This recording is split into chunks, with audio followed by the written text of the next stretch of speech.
நம்ம ஆரம்பிச்சிடலாம். போன போன வகுப்புல என்ன பார்த்தோம்? பரார்த்த அனுமானம் பார்த்தோம். ஸ்வார்த்த அனுமானம் அப்படின்றது தானே பார்த்து ஊகம் பண்றது. அது ஸ்வார்த்த அனுமானம்.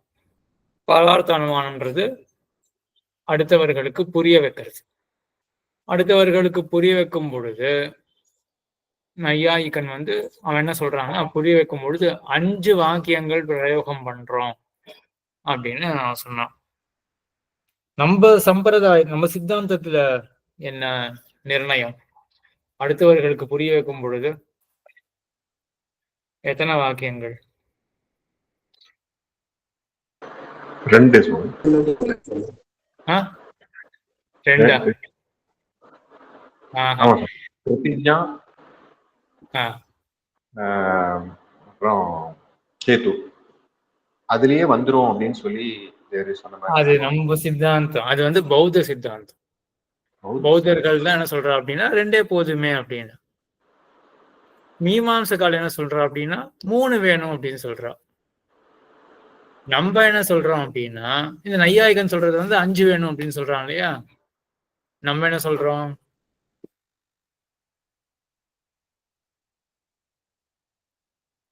ஒரு நிர்ணயம் பண்ணி இருக்கலாம்னு சொல்றோம். அவ்வளவுதான். அந்தந்த சிச்சுவேஷனுக்கு ஏத்த மாதிரி. சில பேருக்கு 2 சொன்னாலே புரியும் அப்படின்னா 2 போதும். சில பேருக்கு 3 சொல்ல வேண்டி இருக்கு அப்படின்னா 3 வேண்டி இருக்கும் அப்படின்னு நம்ம அநியமம் இதுதான் அப்படின்னு நியமத்தை கொண்டு வராமல் அந்தந்த கேஸ்ல அந்தந்த இண்டிவிஜுவல் பேசிஸ்ல யாருக்கு என்ன புரியுமோ அப்படின்னு சொல்லிட போறோம். சரி, இதுல இப்போ பரார்த்த அனுமானம்ல மறுபடியும் ரீகேப் பண்ணிட்டு ஒரு சின்ன விஷயம் அதுல சொல்ல வேண்டியிருக்கு. அதையும் இப்போ பார்க்கலாம்.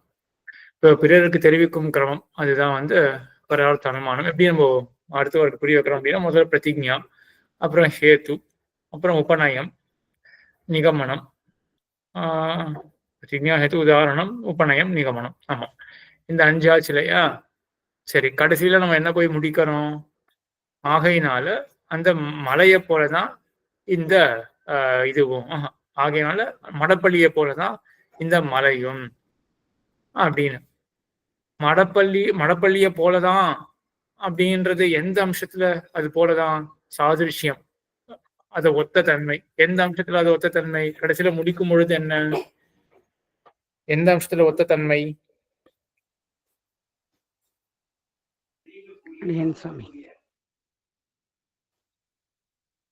கேட்கிற கேள்வி புரியாதா? கடைசியில நிகமனம் பண்ணும் பொழுது இந்த மலையும் அந்த மடப்பள்ளியை போலதான், ஆகையினால மலையும் மடப்பள்ளியை போலதான். எந்த அம்சத்துல அது போலதான் அப்படின்னா திருஷ்டாந்தத்தில் பார்த்தது போல புகை உணர்வு. என்ன பார்த்திருக்கோம்? அது போலன்னா எந்த விஷயத்துல அது போல? சாத்தியமும் ஹேது ஒன்னா இருக்கும், ஒன்றை விட்டு பிரியாது இருக்கும் தன்மை. அது சரி. அதெல்லாம் 3வது வாக்கியம் 4வது வாக்கியத்துல, கடைசி வாக்கியத்துல நெருப்பை விட்டு பிரியாத புகை மலையில் உண்டு சபக்ஷத்துல போல. ஆமா, கடைசி வாக்கியத்துல ஆகையினால மலையும் அப்படியே அப்படின்னு என்ன முடிக்கிறோம்? அப்படியே என்ன மீன் பண்றோம்? என்ன சாதிருஷ்யம், என்ன ஒத்த தன்மை சொல்றோம்? நெருப்போட கூடியது. நெருப்பும் இருக்கு. அப்படி அப்படின்றது எப்படி மலைப்பள்ளியில நெருப்பு இருக்கோ அதே போலதான் அப்படியே இங்கேயும் நெருப்பு இருக்கு அப்படின்னு முடிக்கிறோம். சரி, இது வரைக்கும் என்ன இருக்குன்னா, ராமன் கண்ணன் 2 பேர் வச்சுப்போமே. ராமனுக்கு கண்ணன் என்ன பண்றான்னா இந்த 5 வாக்கியங்களை சொல்றான். சரியா? ஆனா இப்போ ஊகம் அப்படின்றது சரி. இப்போ ஒருவேளை கண்ணன் விஷயத்தை எடுத்துப்போமே. கண்ணனே நேர மலையுடைய அடிவாரத்துக்கு போயிருக்கான். அவன் அந்த புகையை பார்க்கிறான். புகையை பார்த்தோடனே கண்ணன் சுவார்த்த அனுமானம் பண்ணணும் அப்படின்னா கண்ணனுக்கு என்ன ஞானம் பிறந்திருக்கும்? அவன் கண்ணன் ஊகம் பண்ணும்பொழுது அவனுக்கு என்ன ஞானம் பிறந்திருக்கும்?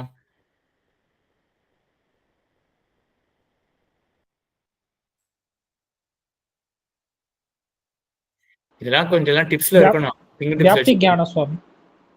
வெறும் வியாப்தி ஞானம் மட்டும் போதுமா? வியாப்தி ஞானம்ன்றது என்னது? யாத்திக் ஞானமுடைய ஆகாரம் என்ன? யாத்திக் ஞானம்னா என்ன? ஆகாரம்னா புரியுறதா? ஞானத்துக்கு ஆகாரம் எதை பற்றினது அப்படின்னு அர்த்தம். 2 விஷயம் வேணும் சொன்னேன். ஒண்ணு வந்து ம். அந்த விட்டு பிரியாத தன்மை, இன்னொன்னு ம். வந்து அது அது அது விட்டு விட்டு பிரியாது அப்படிங்கிற ஞானம். இன்னொரு ஞானம் வந்து இது இது இல்லாத சமயத்துல அந்த ஹேது வந்து இருக்கு அப்படிங்கிற ஞானம் இல்லாமை. அதுதான் யாத்திக் ஞானத்துக்கு காரணம். இது ரெண்டும் ஏற்பட்டதுன்னா யாத்திக் ஞானம் ஏற்படும்.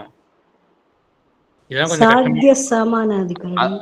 அதுதான் தேவரின் கேட்டீங்க. கரெக்ட். கீதா கோவிந்தன் சாமி சொல்றது, கீதா மாமி சொல்றது ரெண்டு ஒண்ணுதான். சாத்திய சாமானாதிகரண்யம், சாத்திய சாமானாதிகரண்ய ஞானம் இல்லாம இருக்கணும்.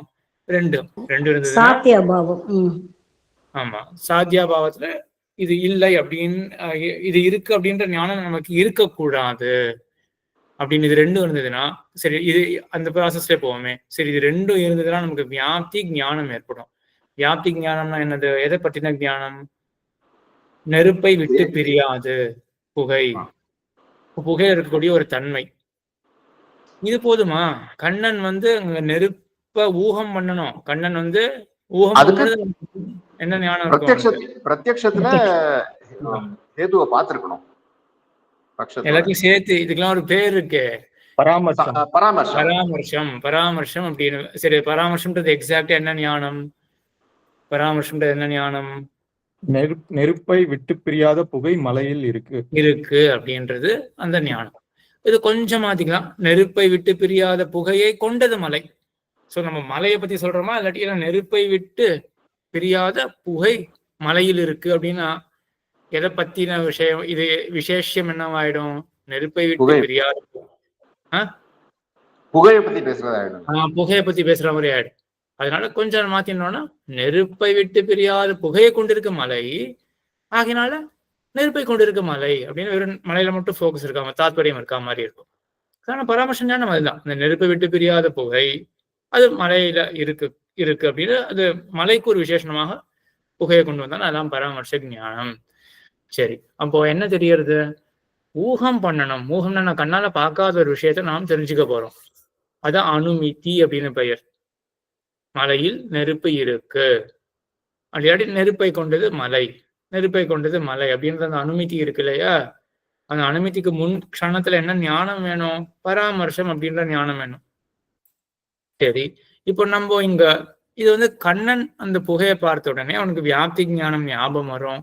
அதுக்கப்புறம் அவன் பராமர்ச ஞானத்தை கொண்டு வேணா இருப்பான் கண்ணன். கண்ணனுக்கு என்ன வரும் அப்படின்னா அவனுக்கு அப்புறம் அனுமதி வரும். மலையை வந்து எப்படிப்பட்டதா நெருப்பை கொண்டு இருக்க மலை அப்படின்னு அனுமதி வரும். சரி, இப்போ கண்ணன் ராமனுக்கு சொல்லும் பொழுது என்ன பண்றான்? கண்ணன் வந்து ராமனை பார்த்து மலையில் நெருப்பு இருக்கு அப்படின்னு ஆரம்பிக்கிறான். பிரதிஜாலேருந்து ஆரம்பிக்கிறான். கடைசியில முடிச்சுட்டான். நிகமனம்னா முடிவு. முடிச்சுட்டான். என்ன முடிச்சிட்டான்? ஆகையினால அப்படியேதான் மடப்படியை போலதான் இந்த மலையானது அப்படின்ற வரைக்கும் போய் முடிச்சான். சரி, ஆனா இதுக்கப்புறம் நம்ம வந்து ராமனுக்கு அனுமதி ஏற்படணும், ஊகம் ஏற்படணும் அப்படின்னு நம்ம பார்க்கணும். அடுத்தவனுக்கு புரிய வைக்கிறான் அப்படின்னா அவனுக்கு ஒரு ரியலைசேஷன் வரணும் இல்லையா? புரியுறதா? அப்படின்னு நம்ம அடுத்தவா கிட்ட ரீசனிங் பண்ண ஆரம்பிச்சோம் அப்படின்னா அவ அக்செப்ட் பண்ணானா இல்லையா?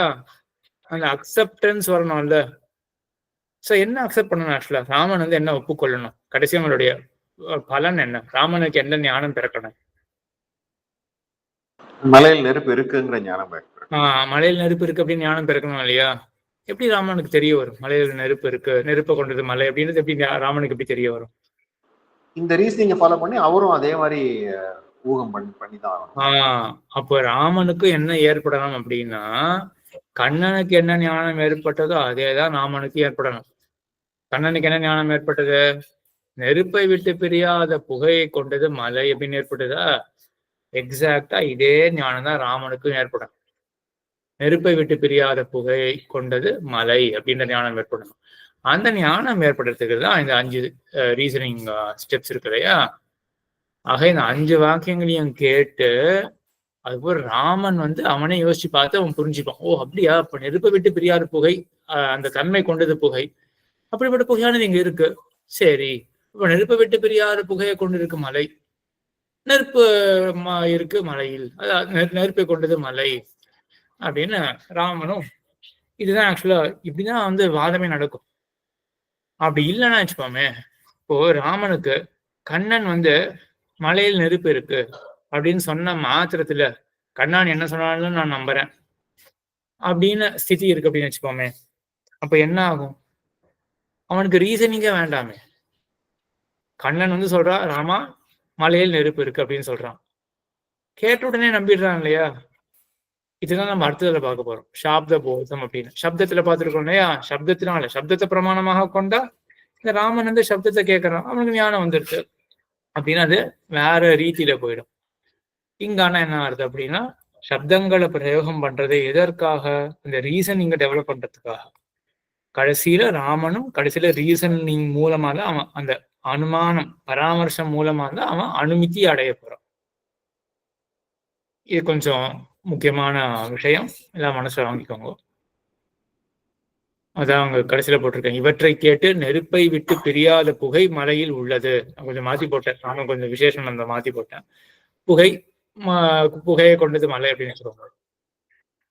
புகை மலையில் உள்ளது, ஆகையால் மலையில் நெருப்பு உள்ளது என்று எதிரில் இருப்பவர் புரிந்து கொள்வார். சரியா? இங்கேயே கூட ஒரு அம்சம் இருக்கு. இந்த பராமர்சம் வந்து நெருப்பை விட்டு பிரியாத புகை மலையில் இருக்கு அப்படின்னு சொன்னா நமக்கு அனுமதி எப்படி வரும் அப்படின்னா, நெருப்பு மலையில் இருக்கு அப்படின்னு அனுமதி வரும். சோ இங்க நான் எழுதினது கூட தப்புன்னு சொல்ல முடியாது. நான் சொல்ல வரது புரியுறதா? நெருப்பை விட்டு பிரியாத புகை அது மலையில் இருக்கு அப்படின்னு சொன்னா நெருப்பானது மலையில் இருக்கு அப்படின்னு நம்ம அடுத்தது நம்ம ஞானம் இருக்கணும். நெருப்பை விட்டு பிரியாத புகையை கொண்டது மலை அப்படின்னு நமக்கு பராமர்சம் ஏற்பட்டா நெருப்பை கொண்டது மலை அப்படின்னு நமக்கு பராமர்சம் ஏற்படும். சித்ரா மாமி. அடியேன் சுவாமி, இப்ப இதே மாதிரி நீங்க சொன்னா போலவே ஒருத்தர் சொல்றத கேட்டு நம்ம அண்டர்ஸ்டாண்ட் பண்ணிக்கிறோம்.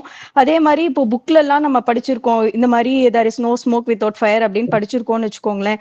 இப்போ நம்ம கூட யாரும் இல்ல, நம்மளே ஒரு மலையை பார்க்கும்போது அங்க நமக்கு தெரியறது, நம்ம இது கேள்விப்பட்டிருக்கோம், அதனால நமக்கு வந்து இங்க நெருப்பு இருக்கலாம் அப்படின்றது நமக்கு தெரிய வருது. இப்ப இது இந்த அனுமானம் வந்து பிரத்யக்ஷத்துல வருமா சுவாமி? அனுமானம் பிரத்யக்ஷம் பிரிக்கிறீங்க. அனுமானம் ரெண்டு விதம் இருக்கு, ஸ்வார்த்தம் பரார்த்தம் ரெண்டு தான். ஸ்வார்த்தம் பரார்த்தம் அப்படின்னு பிரத்யக்ஷம் நீங்க புதுசா சேர்க்கிறீங்க. நீங்க ஸ்வார்த்தத்துல வருமா அப்படின்னு கேட்கணும். ஸ்வார்த்தத்துல அடியேன் சாரி ஸ்வார்த்தத்துல வரும். தனக்காக பண்ற அனுமானம், தானே தனக்காக பண்ற அனுமானம். ஆனா இது முன்னாடி நம்ம இந்த வியாப்தி ஞானத்தெல்லாம் பிரத்யக்ஷமா பார்த்து தானே தெரிஞ்சுக்கிறார் சுவாமி. இப்போ இது அந்த கேஸ் இல்லையா? கரெக்ட். ஆனா நான் வந்து வியாப்தி ஞானம் வந்து பிரத்யட்சமா மட்டும்தான் இருக்கும் அப்படின்னு சொன்னேன்னா, போன கிளாஸ்ல கூட ஒரு சட்டிலா சொல்லிட்டு விட்டுருப்பேன். பெரும்பாலும் பிரத்யட்சமா இருக்கும். நீங்க சொன்ன அதே பாயிண்ட் தான். இப்ப என்ன இருக்கீங்க, எங்கெங்கெல்லாம் புகை இருக்கோ அங்கெங்கெல்லாம் நெருப்பு இருக்கும் அப்படின்ற ஞானம் நம்ம கண்ணால பார்த்து தெரிஞ்சுக்கல, இப்போ புஸ்தகத்தை பார்த்து தெரிஞ்சுட்டு இருக்கோம். ஆக இதான வியாப்தி ஞானம், விட்டு பிரியாத தன்மை. விட்டு பிரியாத தன்மை நம்ம கண்ணால கிரகிக்காம சப்தம்ன்ற பிரமாணத்தினால கிரகிச்சிருக்கோம். சரியா? அப்ப வியாப்தி ஞானம் வந்து இங்க சப்தத்தினால ஏற்பட்டிருக்கு. அதுக்கப்புறம் இருக்கக்கூடிய ப்ராசஸ்லாம் சிமிலர் தான். மலையுடைய அடிவாரத்துக்கு போறோம், நம்ம புகையை பார்க்கறோம், நமக்கு வியாப்தி ஞானத்தினுடைய ஸ்மரணம் ஏற்படும். சித்ராமாமி கேட்ட கேள்வி எல்லாருக்கும் புரிஞ்சிருக்கும்னு நினைக்கிறேன். நம்ம போன வாரம் டிஸ்கஸ் பண்ணதுக்கும் இதுக்கும் கொஞ்சம் முரண்பாடு இருக்கா போல இருக்கும். போன வாரம் நம்ம என்ன பார்த்தோம், வியாப்தி ஞானம்ன்றது வந்து பிரத்யட்சத்துல சேர்த்துடலாம், சம்ஸ்கார சச்சிவமான பிரத்யக்ஷம், இல்லைன்னா அதேவே ஒரு ஊகமாக சொல்லலாம் அப்படின்ற மாதிரிலாம் பார்த்தோம். ஆனா கூடவே எனக்கு ஞாபகம் இருக்கு, நான் சட்டில இது ஒண்ணு சொல்லியிருந்தேன், சப்தத்தினாலையும் வரும் அப்படின்ற மாதிரி சொன்னதால்தான் எனக்கு ஞாபகம். சுவாமி சுவாமி வியாப்தி ஞானம் அதான் கேள்வி, அதுதான் சுவாமி. வியாப்தி ஞானம்ன்றது பிராக்டிகலா மட்டும்தான் வரும்னு அடியேன் சுவாமி. இப்போ இவரு சொல்றது வந்து அது வந்து வேற விதங்கள்லயும் வர முடியும். இன்னொருத்தர் சொல்றதை கேட்டுக்கிட்டு அப்படியே அதை ஒத்துக்கிறதும் வந்து அதுவும் வியாப்தி ஞானம் அப்படிங்கறதுல வருவா சுவாமி அது? ஆமா, இது போன தடவை சொன்ன மாதிரி ஞாபகம். நான் வந்து அந்த 10 இடத்துல நம்ம மலையை இதையும் எடுத்து சேர்த்து பார்த்துருக்கோம். பார்த்ததுனால நமக்கு வரும் அப்படின்ற அந்த ப்ராசஸ் சொன்னதுனால அதுக்கு மேல சித்திரமாமி ஒரு கேள்வி கேட்டதுக்கு அதுக்கப்புறம் நம்ம யோசிச்சோம் இப்போ வியாப்தி ஞானம்ன்றது எதுல சேர்க்கலாம் அப்படின்னு. எனக்கு கண்டிப்பா ஞாபகம் இருக்கு, நான் வந்து இந்த வியாப்தி ஞானத்தை வந்து நம்ம சப்தத்திலையும் சேர்க்கலாம் அப்படின்னு சொன்ன மாதிரி எனக்கு ஞாபகம். அதை கன்ஃபியூஸ் பண்ண வேண்டாம் அப்படின்னு விட்டுட்டேன் அதுக்கப்புறம் மேல. இப்ப என்ன சித்திரமாமி கேட்டது கரெக்டான கேள்வி. இப்போ டெக்ஸ்ட் நம்ம பார்த்துட்டு நமக்கு வந்து ஏன்னா இப்படி எல்லாருமே ஒன்று ஞாபகம் வச்சுக்கோங்களேன். இப்போ நம்ம ஞானத்தை வந்து நம்ம இந்த ஆகாரத்தை தான் எப்பவுமே ஃபோக்கஸ் பண்ணணும். ஞானம்னாலே ஆகாரம் இருக்கும். ஞானத்துக்கு ஆகாரம் அப்படின்றது அநேகமான பல தடவை சொல்லி நீங்க கான்டெக்சுவலா ரிலேட் பண்ணிருக்கணும். யாராவது சொல்ல முடியுமா ஞானத்துக்கு ஆகாரம் அப்படின்னு நான் என்ன மீன் பண்றேன் அப்படின்னு சொல்ல முடியுமா? ஞானத்துக்கு வடிவம்னா என்ன அர்த்தம்? ஞானத்துக்கு ஆகாரம்னா என்ன அர்த்தம்?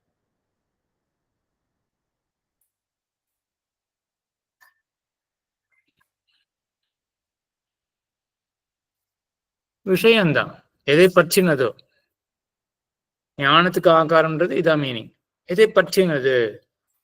இப்ப வியாப்தி ஞானம் அப்படின்னா என்ன ஒரு என்னன்னு எக்ஸ்பிளைன் பண்ண முடியும்? வியாப்தி ஞானம்னா வாட் இஸ் இட் மீன் அப்படின்னு எப்படி எக்ஸ்பிளைன் பண்ணுவீங்க? அதோடைய வடிவம் என்ன, அதோடைய ஆகாரம் என்ன அப்படின்னா என்ன எக்ஸ்பிளைன் பண்ண முடியும்? அது எதை பற்றினதோ அதை சொன்னாதான் தெரியும் அது வியாப்தி ஞானம் அப்படின்னு. இப்ப பராமர்ச ஞானம் அப்படின்னு சொல்றோம். பராமர்சம் என்ன அர்த்தம்? பராமர்சம்ன்ற ஒரு ஞானம் என்ன அர்த்தம்? அந்த சப்தத்துக்கு என்ன அர்த்தம் அப்படின்னா எப்படி எக்ஸ்பிளைன் பண்ணுவீங்க? ஞானத்தை டிஃபரன்ஷியேட் பண்றதுக்கு என்ன வேணும்? இவருக்கு தெரியும், அவருக்கு தெரியும், இவருக்கு தெரியும் அப்படின்னு நம்ம தெரிதலை பத்தி சொல்லிட்டே வரோம். எப்படி டிஃபரன்ஷியேட் பண்றது? தெரிதலான விஷயத்தை பத்தி தான் அதை வச்சுதான் டிஃபரன்ஷியேட் பண்றது. அதனால வியாப்தி ஞானம் அப்படின்னால என்ன? விட்டு பிரியாத தன்மையை பற்றின ஞானம், அதான் வியாப்தி ஞானம்.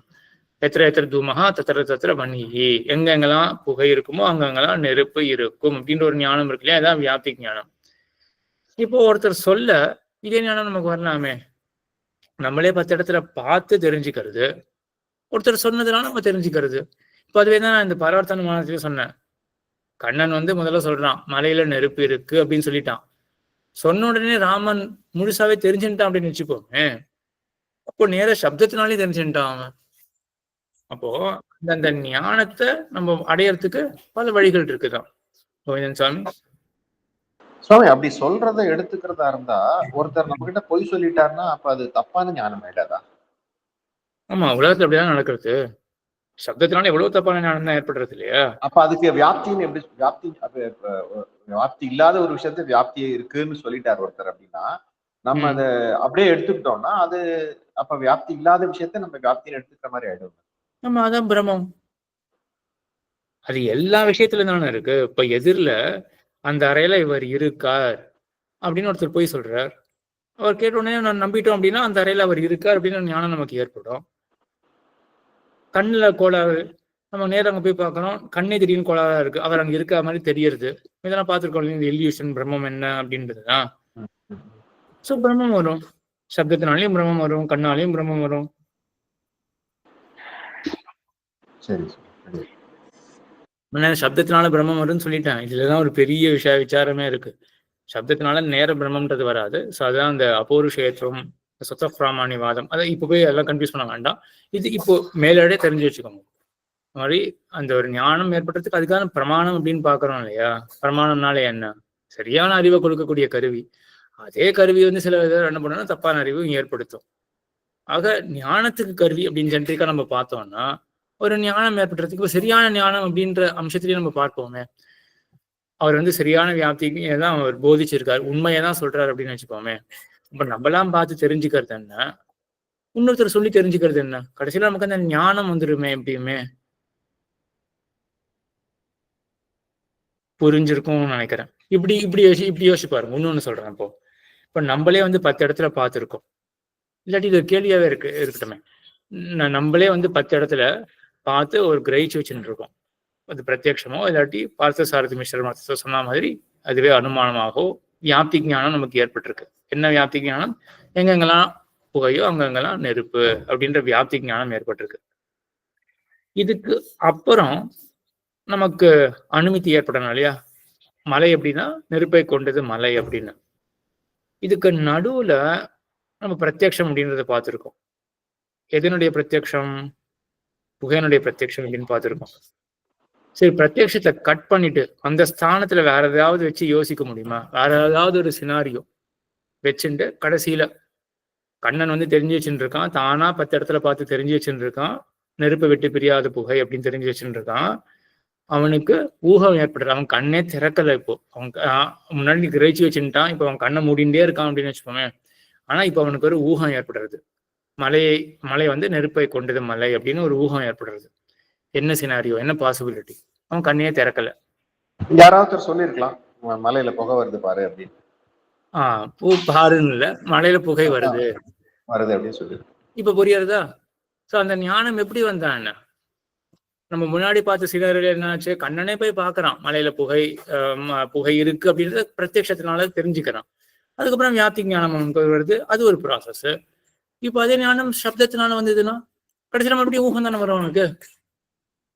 இப்ப புரிஞ்சிருக்கும்னு நினைக்கிறேன். அதனால சரி, இதுதான் வந்து நம்ம பரார்த்தனமானத்தை முடிச்சிட்டோம். இதுக்கு அடுத்தது கொஞ்சம் கஷ்டமானது, வெத்திரேக அனுமானம் அப்படின்றது.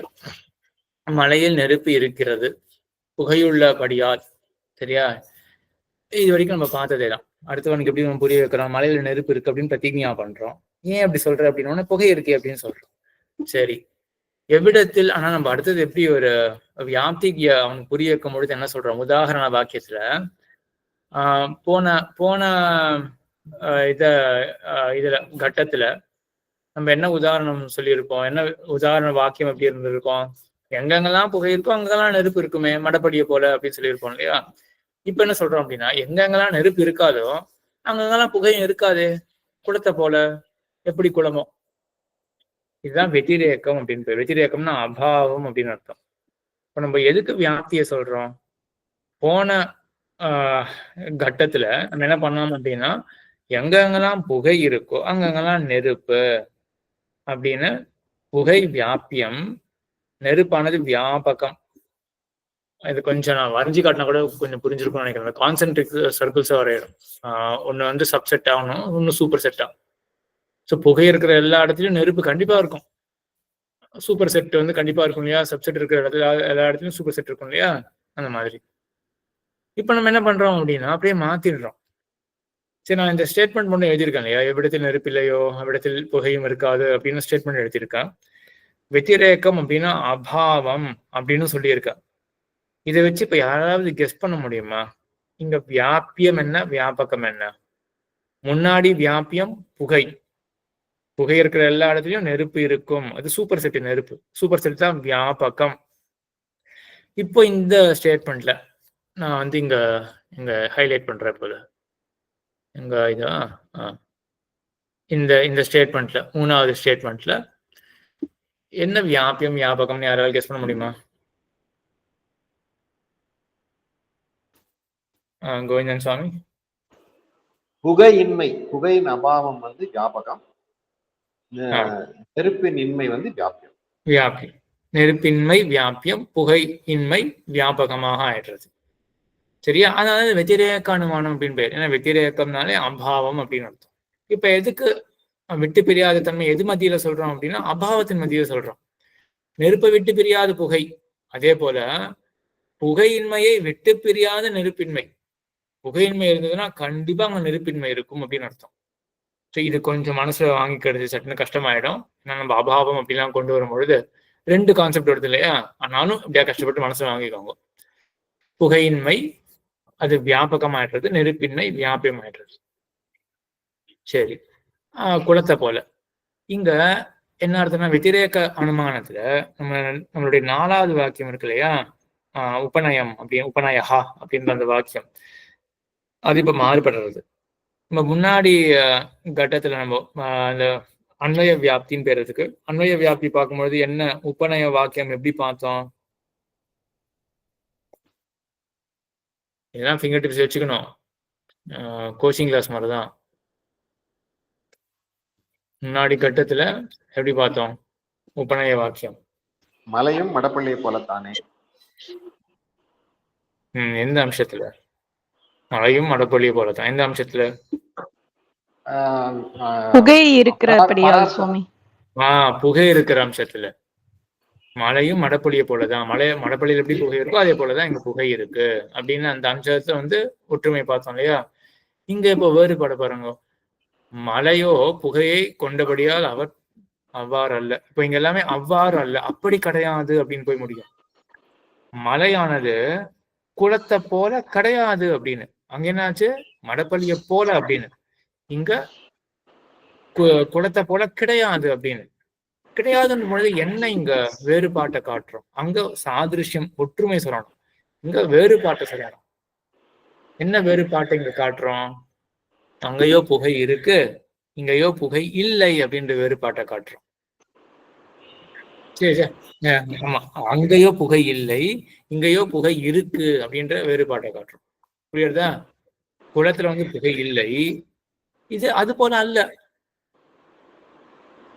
அப்படின்னு சொல்லிட்டு மறுபடியும் 5வது வாக்கியத்துல என்ன சொல்றோம்? மறுபடியும் இது குளத்தை போல கிடையாது அப்படின்னு. இப்ப எந்த அம்சத்துல வேறுபாட்டை காட்டுறோம்?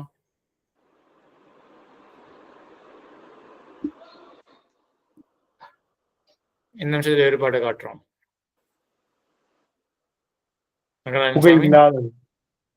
அதுல முன்னாடி முடிச்சிட்டோமே, 4வது அம்சத்திலே முடிச்சிட்டோம். புகை இல்லாதது அப்படின்ற அந்த புகை இல்லாதது போல இது அல்ல அப்படின்னு 4வது வாக்கியத்துல சொல்லிட்டோம்.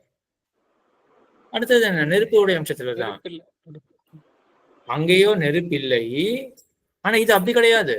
இங்க நெருப்பு இருக்காதான் நம்ம சாதிக்கணும் இல்லையா? கடைசியில போய் முடிச்சிருவோம். இது வந்து கொஞ்சம் நீங்க ஒர்க் பண்ணணும்.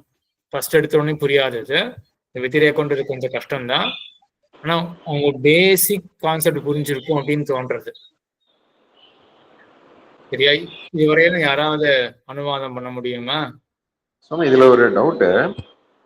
இப்போ முந்தின ப்ராசஸ்ல வந்து புகையினுடைய இருப்பை தான் பாக்குறோம். பிரத்யட்சத்துல புகையினுடைய இருப்பை பாக்குறோம். எல்லாமே இருப்பை பத்தியே பேசிட்டு போறோம். அது ஒரு ஸ்மூத்தா போகுது. இங்க வந்து அபாவத்துலதான் நம்ம ஆரம்பிக்கிறோம். அப்ப எதனுடைய அபாவத்தை பிரத்யட்சமா பாக்குறோம்? மலையில புகை இருக்கு, அதே சினாரியோ தான் பாக்குறோமா இல்ல வேற சினாரியோ பாக்குறோமா? இல்ல, இது ஆக்சுவலா நம்ம வந்து அது ஒரு நல்ல கேள்வி. சுவார்த்த அனுமானத்துல அதை பத்தி நம்ம டிஸ்கஸ் பண்ணுவோம். அது அடுத்தது ஆக்சுவலா மேல அதை பற்றியும் சொல்ல போறோம்னா, இப்ப நம்ம வந்து பரார்த்த அனுமானத்துல இருக்கோம். பரார்த்த அனுமானத்துல ராமனுக்கு என்ன சொல்றான்? புகை, அத புகை இருக்கு அப்படின்றத சொல்லிட்டான், புகை இருக்கிற அப்படின்னா அப்படின்னு சொல்லிட்டான். அதுக்கு அடுத்தது இவன் என்ன பண்றான் அப்படின்னா, அந்த புகை இருந்தா என்ன அப்படின்னு கேள்வி இவன் எக்ஸ்பிளைன் தானே பண்ணிட்டு இருக்கான். எக்ஸ்பிளைன் பண்ணும் பொழுது பார்த்ததுக்கும் புதுசா தானே சொல்றான். இங்க வாசி புரியறதா? இப்ப கண்ணனே ஒருவேளை பார்த்து அவனே சுவார்த்த அனுமானம் பண்ணும் பொழுது இப்ப இந்த கேள்வி உண்மையே ஆப்டா இருக்கும். சரியா? எப்படி அவன் வந்து ஒரு பார்க்காத ஒரு வெத்திரேகம்ன்றது வந்து இப்போ சப்ஜெக்டாவே இல்லையே, ஏன் கண்ணன் வந்து அதை பத்தி அவனுக்கு எப்படி பத்தி தான் தெரிய வந்தது அப்படின்னு. இப்போ வெத்திரேகம் சப்ஜெக்டாகவே இல்லை அப்படின்னு சொல்ல முடியாது. ஏன்னா கண்ணன் வந்து this is also process of என்ன சொல்றது, ரீசனிங் வித் ராமன். ப்ராசஸ் தான். இல்ல, இதுலயும் வந்து ஸ்டார்டிங் பாயிண்ட் மலை மேல புகை பாக்குறது தானே. ஆமா, அதான் எனக்கு டவுட் ஆயிடுச்சு. அதை பத்தி தான் பேசுறோம் இல்ல வேற சினாரியோ பேசுறோமான்றது சரியா புரியல. நீங்க குளத்தை பத்தி சொன்னதால அது குளம் சம்பந்தமா ஏதாவது இருக்கும் அப்படிங்கிறது. இல்லை, மலையில மறுபடியும் அந்த சினாரியோ சொல்றேன். கண்ணனுக்கு வந்து தெரியும் நெருப்பு வந்து உள்ள இருக்கு அப்படின்றது கண்ணனுக்கு தெரியும். இப்போ ராமனுக்கு அவன் புரிய வைக்கணும்னு பாக்குறான்.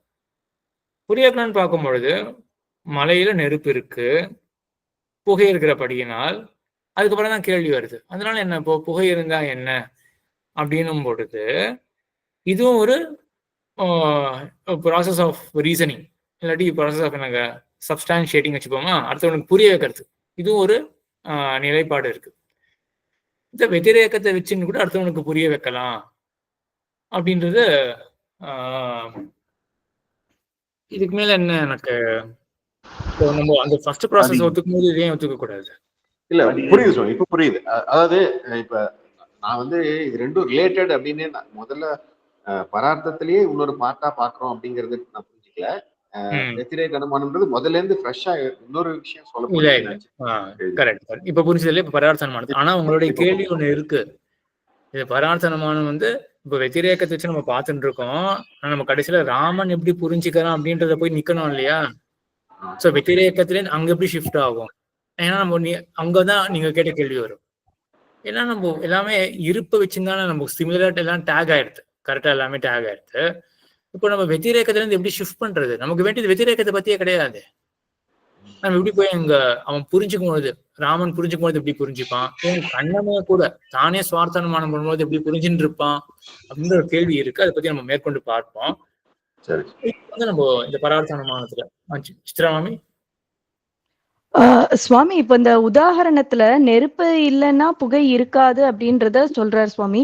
பட் நெருப்பு இருந்தா புகை இருக்கும்ன்ற திருஷ்டாந்தத்தை ப்ரூவ் பண்ண முடியாது இல்லையா இந்த இடத்துல? இல்லையே, புரியல. நெருப்பு இல்லை, நெருப்பு இல்லாத இடத்துல இப்ப குளத்தை பாக்குறோம், அங்க நெருப்பு இல்ல, புகை இல்லை அப்படின்னு சொல்றார். ஆனா இப்ப நெருப்பு இருந்தா புகை இருக்கும் அப்படின்றது வந்து நம்ம பரார்த்த அனுமானத்தை வச்சுன்னு மட்டும் தானே புரிஞ்சுக்க முடியும் சுவாமி. இங்க அந்த திருஷ்டாந்தம் புரிய பண்ண முடியாது. நெருப்பு இருந்தா புகை இருக்கும்னு யாருமே சொல்லவே மாட்டாளே, ஸ்தாபிக்கவே மாட்டாளே, ரிவர்ஸ் தான் ஸ்தாபிப்பா. புகை இருந்தா கண்டிப்பா நெருப்பு இருந்தாலும் ஸ்தாபிப்பா. நெருப்பு இருந்தா புகை இருக்குன்றது வந்து அது பாதித்தமாச்சு இல்லையா? கேஸ்ல நம்ம நெருப்பு இருக்கு, புகை இல்லையே. அந்த மாதிரி யாருமே ஸ்தாபிக்கவே மாட்டா. ரிவர்ஸ் தான் ஸ்தாபிக்க முடியும். அப்ப நெருப்பு இல்லைன்னா கண்டிப்பா புகை இல்லை அப்படின்றதுதான் திருஷ்டாந்தமா வச்சுண்டு. இதான் வெத்திரேக்க திருஷ்டாந்தம். குளத்துல எப்படி நெருப்பு இல்லை, அங்க புகையும் இல்லை. ஆனா அது போல மலை அல்லவே அப்படின்னு எல்லாமே வெத்திரேக்கத்துல முடிச்சு இந்த ப்ராசஸ கம்ப்ளீட் பண்ணியாச்சு. என்ன, இந்த மலையானது குளத்தை போல கிடையாது அப்படின்னு 2 ஸ்டெப்ல சொல்லியாச்சு. எப்படி கிடையாது அப்படின்னா, மலையில புகை கிடையாது, இங்கேயோ புகை இருக்கு அப்படின்னு முதல்ல சொல்லிட்டு, அதே போல மலையில நெருப்பு கிடையாது, ஆனா இங்கேயோ நெருப்பு இருக்குமே. அப்போ எப்படியானால் மலையானது புகை அப்படின்ற அம்சத்துல அது வந்து குளத்தை காட்டிலும் வேறுபட்டு இருக்கோ, அதே போலதான் நெருப்பு அப்படின்ற அம்சத்திலையும் குளத்தை காட்டிலும் மலையானது வேறுபட்டு இருக்கும். அதாவது மலையில் நெருப்பானது இருக்கும் அப்படின்னுதான் வெத்திரேக்க அனுமானத்தினுடைய ப்ராசஸ்.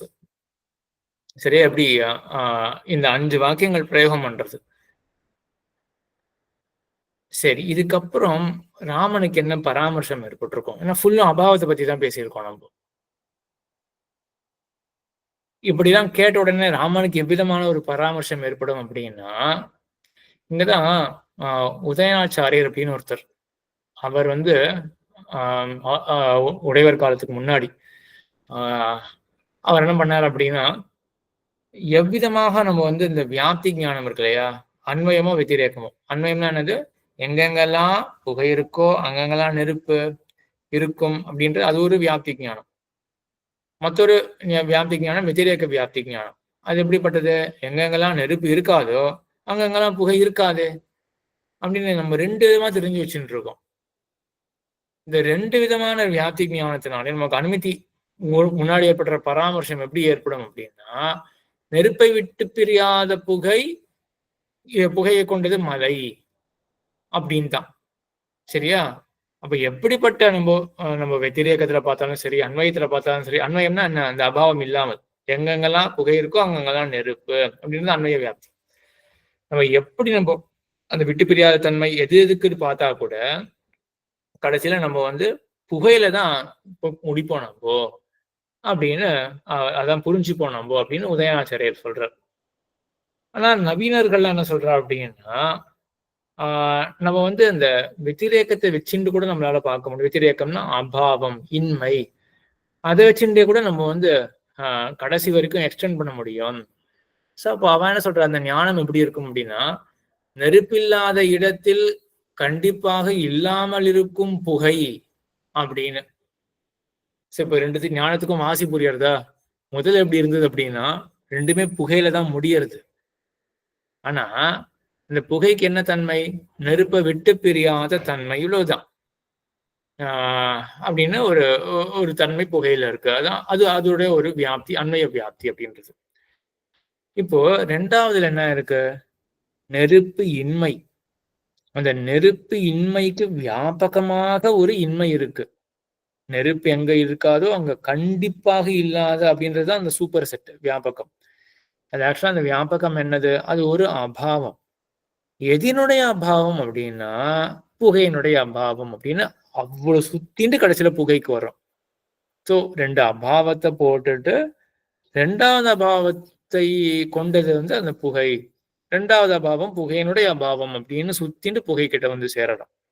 ஸோ இந்த 2 ஞானத்துக்கு இருக்கக்கூடிய வாசி புரியறதா?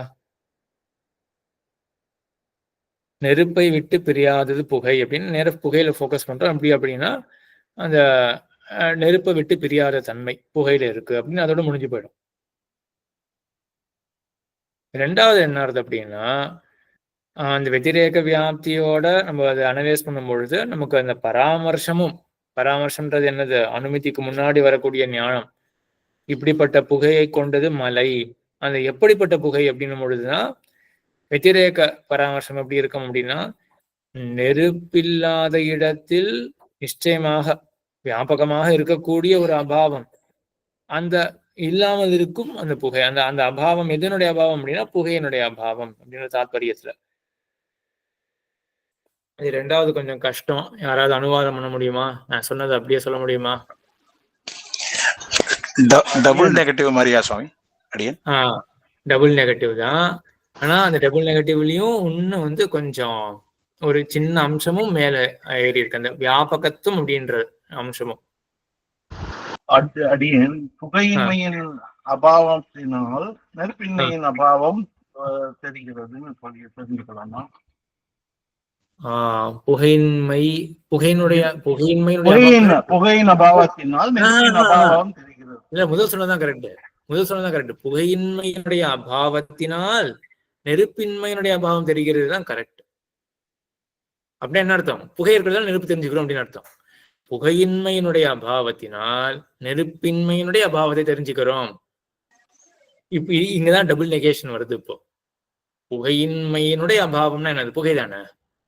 இப்போ புகையினால் நெருப்பை தெரிஞ்சுக்கிறோம் அப்படின்னா புகையின்மை இல்லாதபடியினால நெருப்பின்மையினுடைய இன்மை தெரிஞ்சுக்கிறோம். அப்ப நெருப்பு தெரிஞ்சுக்கிறோம் அப்படின்னு அர்த்தம்.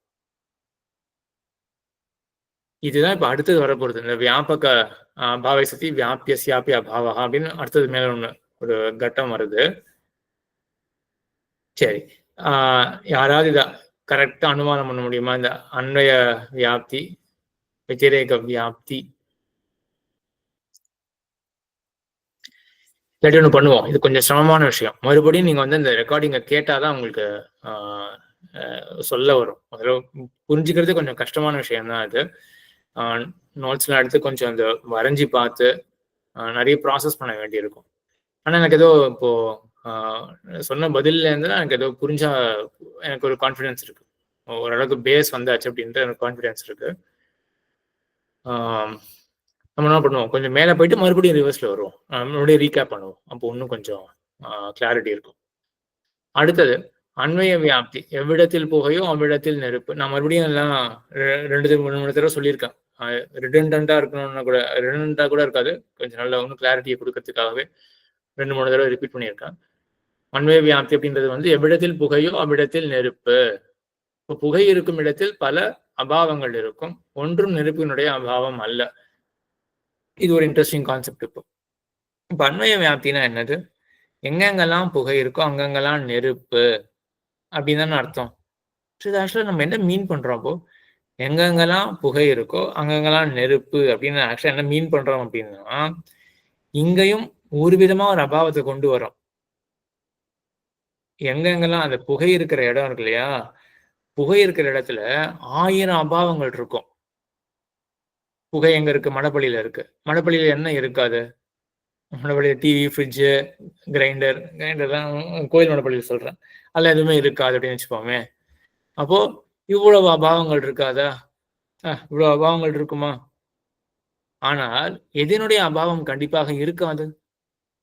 நெருப்போட அபாவம். நெருப்போட அபாவம் கண்டிப்பா இருக்காது. அப்ப இதான் நம்ம மீன் பண்றோம். புகை இருக்கிற இடத்துல கண்டிப்பா நெருப்பு இருக்கும் அப்படின்னா என்ன மீன் பண்றோம்? நம்ம புகை இருக்கிற இடத்துல பல அபாவங்கள் இருக்கும், எதுவுமே நெருப்புடைய அபாவம் கிடையாது இப்படின்னு தான் மீன் பண்றோம். சரியா? இதான் அன்வய வியாப்தி அப்படின்றது. அடுத்தது இப்ப வெதிரேக வியாப்தி பார்த்தோம்னா, வெதிரேகம் என்றால் அபாவம். எவ்விடத்தில் நெருப்பு இல்லையோ அவ்விடத்தில் புகை இருக்காது. ஆக எவ்விடத்தில் நெருப்பு இல்லையோ, சரியா, அவ்விடத்தில் புகை இருக்காது. இங்கேயே நம்ம அபாவத்தை கொண்டு வரோம். இது நம்ம ஏற்கனவே பார்த்ததுதான். இங்க வந்து வியாபியம் என்ன அப்படின்னா, மறுபடியும் சொல்ல முடியுமா? இங்க வெதிரேக வியாப்தியில எது வியாபியம், எது வியாபகம்? ரெண்டுமே அபாவம் தான். வியாபியம் வியாபகம். எந்த அபாவம் வியாபியம், எந்த அபாவம் வியாபகம்?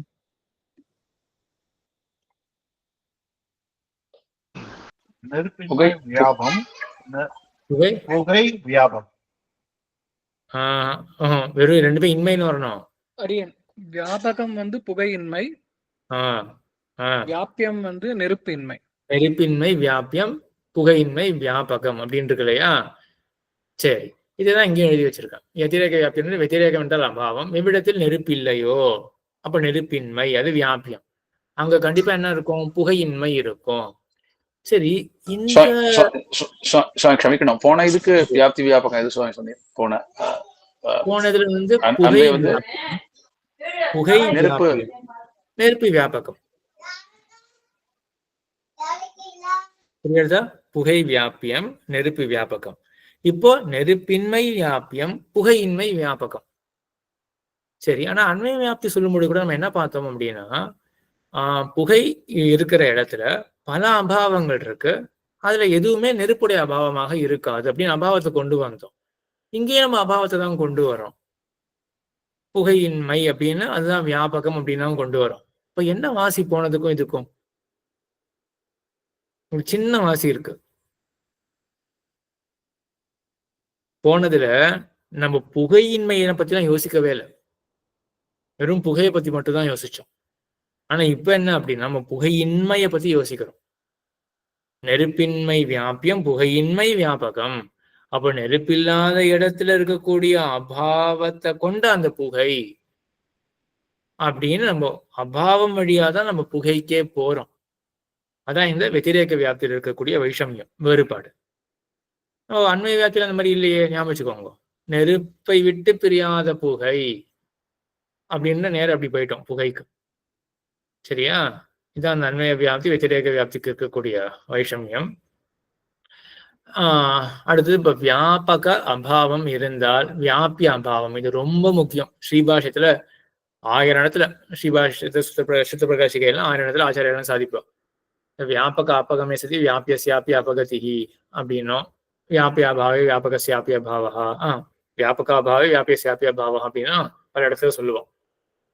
எங்க வந்து வியாபகத்தினுடைய அபாவமோ, வியாபகம் இல்லாத இடத்துல வியாபியம் இருக்காது. வியாபகம் இல்லாத இடத்துல, இப்ப நெருப்பு இல்லாத இடத்துல புகை இருக்காது. கரெக்டு தானே? நெருப்பு வியாபகம், அது இல்லாத இடத்துல புகையும் இருக்காது, வியாபியமும் போயிடும். கரெக்ட். அதே போல இங்கதான் நம்ம அந்த இன்மை, ரெண்டு இன்மை, டபுள் நெகேஷன் பார்த்தோம். அடுத்தது வந்து புகையின்மை இல்லாத இடத்தில், புகையின்மை என்றுதான வியாபகம். இப்போ வியாபகம் இல்லாத இடத்துல வியாபியம் இருக்காது. எது வியாபியம்? நெருப்பின்மை வியாபியம், அதுவும் இருக்காது. நெருப்பின்மை இருக்காதுன்னா நெருப்பு இருக்கும் அப்படின்னு அர்த்தம். இந்த ஒரு டேர்ம் அப்படி ஞாபகிச்சுக்கோங்க. வியாபியசிய அபகமே வியாபகசியாபி அபகமஹா அப்படின்னு. வியாபகசிய அபகமே வியாபியசியாபி அபகமஹா. வியாபகம் இல்லை அப்படின்னு வச்சுக்கோங்க, வியாபகம் போயிடுத்து இல்லை அப்படின்னா அங்க வியாபியமும் இருக்காது. சரியா? அடுத்தது பக்ஷதா. பக்ஷதா இன்ட்ரெஸ்டிங் கான்செப்ட். சரி, இது கொஞ்சம் டைஜஸ்ட் ஆகட்டும். இது வரைக்கும் ஏதாவது 2 நிமிஷம்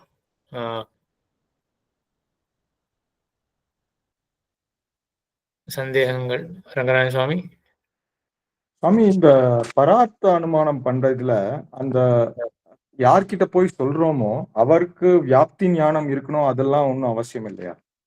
கிடையாது, தேவை கிடையாது. ஏன்னா வியாப்தி ஞானம் ஒரு கால் இருந்ததுன்னா என்ன ஆகும்? அவரே வந்து இல்ல, பட் அவர் வந்து பார்க்கலையே. அவர் வந்து அவருக்கு வந்து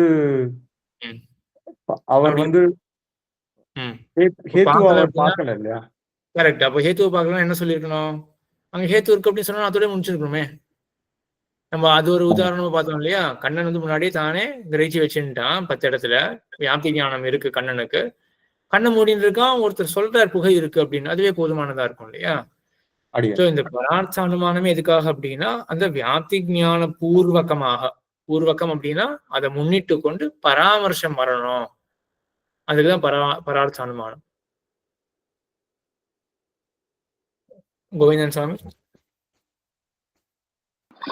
இது இது சரியான்னு தெரியல, பட் இப்படிதான் எனக்கு திரும்ப வந்துட்டே இருக்கு. இந்த செட்டியோட ரொம்ப க்ளோஸா போற மாதிரி இருக்கு எனக்கு, அதனால அதோடய வச்சு வச்சு பார்த்துட்டு இருக்கேன். அது சரியா எதோட க்ளோஸா போயிருக்கும்? Set theory. சரி. Set theory. இப்போ இப்ப அபாவம் அப்படின்னா இப்ப செட் ஏவோட அபாவம்னா ஏ பிரைம்னு வச்சுக்கலாம். அப்ப அந்த மாதிரி வச்சு பார்த்தாக்க இந்த வியாபியம் வியாபகம் சுலபமா புரிஞ்சுக்க முடியுது. அதுக்கு முன்னாடி அது புரியல, இந்த மாதிரி வச்சுக்கிட்டு அது புரிஞ்சுக்க முடியுது. பட் இதே கொண்டு போனா வேற எங்கேயும் கிடைக்குமான்னு கொஞ்சம் டவுட்டா இருக்கு. அதனால சரியானு தெரிஞ்சுக்கலாம்.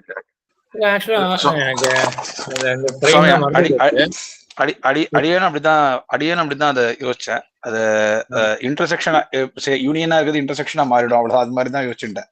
அப்படி கிடையாது. அதுக்காக சொல்றேன், நான் பிரைம் என்னன்னு பாத்துடுறேன். செத்தியில அபாவத்துக்கு எக்ஸாக்டா பிரைம் வந்து பெரிய குழப்பம் இல்லை. குழப்பம் வந்து எதனால வருதுன்னா, இங்க கன்சிடர் பண்றது எல்லாமே வந்து வியாபியம் வியாபகம் வந்து கம்ப்ளீட்டா சப்செட்டா தான் இருக்கு. ஆனா இந்த செட்தியர்ல வந்து அது இன்டர்செக்ஷன் அப்படின்னா நான் காமன் திங்ஸும் இருக்குங்கிற அசம்ஷன்ல போவாங்க. அதனால கொஞ்சம் அந்த அதுக்காக சொல்றேன், அந்த இன்டர்செக்ஷன் இங்க வராது, சரியா வராது. இந்த பிரைம் தியரி நான் நினைக்கிறேன் பிரைம் அப்படின்றது வந்து இப்போ ஏ பிரைம் அப்படின்றது வந்து நெகட்டிவ் ஆஃப் ஏ அப்படி இருக்கும். சரி, அது ஆக்சுவலா அப்படி வருமே. இப்போ ஏ இருக்கு, negative of the negative space of A இருக்கு, அதான் அபாவம். ஆக்சுவலா அதை விட பாக்கலாமே, அது வரைக்கும் கரெக்டா இருக்கு. இந்த வியாபியம் வியாபகம் போற வரைக்கும் ஒரு மாதிரி போகுது. ஆனா அதுக்கப்புறம் அடுத்தடுத்து மேல யோசிச்சு பார்த்தா கொஞ்சம் தப்பா வர மாதிரி தோணுது. அதனால இல்ல எனக்கு ஏதோ அந்த பிரைம்ன்றது வந்து நெகட்டிவ் ஸ்பேஸ் தான் அப்படின்னு நினைச்சுட்டோம்னா அப்போ நேரம் அபாவம் தானே. ஸோ எல்லாமே ஒட்டதான் செய்யணும். ஸோ அப்போ அங்கேயே பார்த்தா கூட நம்ம மாடல் கூட பண்ணி பார்க்கலாம். 2 கான்சென்ட்ரிக் சர்க்கிள் போட்டுட்டு இருக்க வேற ஸ்பேஸ் வந்து நம்ம பிரைமா வச்சுட்டோம் அப்படின்னா கண்டிப்பா அந்த அபாவம், அந்த வியாபிய வியாபக அபாவம் மாறதான் செய்யும். இமேஜின் பண்ணிக்கோங்க நீங்க மனசுல, கண்டிப்பா அந்த மாறதான் செய்யும். அப்படியே இன்வெர்ஸ் ஆயிடும் வியாபிய வியாபகம். சரி, இப்போ முக்கியமா என்ன புரிஞ்சுக்கணும் அப்படின்னா, இந்த ஸ்வார்த்த அனுமானம் இப்ப என்ன பண்ணிருக்கான், நம்ம ராமன் கண்ணன் அப்படின்னு 2 கேரக்டர்ஸ் வச்சுட்டு போனது, கண்ணன் தான் வந்து ஸ்வார்த்த அனுமானம் பண்றதா வச்சுட்டு இருக்கோம் இல்லையா. ஸோ கண்ணன் என்ன பண்றான் அப்படின்னா, அவன் எங்கெங்கெல்லாம் புகை இருக்கோ அங்கெங்கெல்லாம் நெருப்பு அப்படின்னு தெரிஞ்சு வச்சுட்டு இருக்கான். எங்கெங்கெல்லாம் அப்புறம் இன்னொன்னு என்ன தெரிஞ்சு வச்சுட்டு இருக்கான், வெத்திரேக வியாப்தி என்ன தெரிஞ்சு வச்சுட்டு இருப்போம்.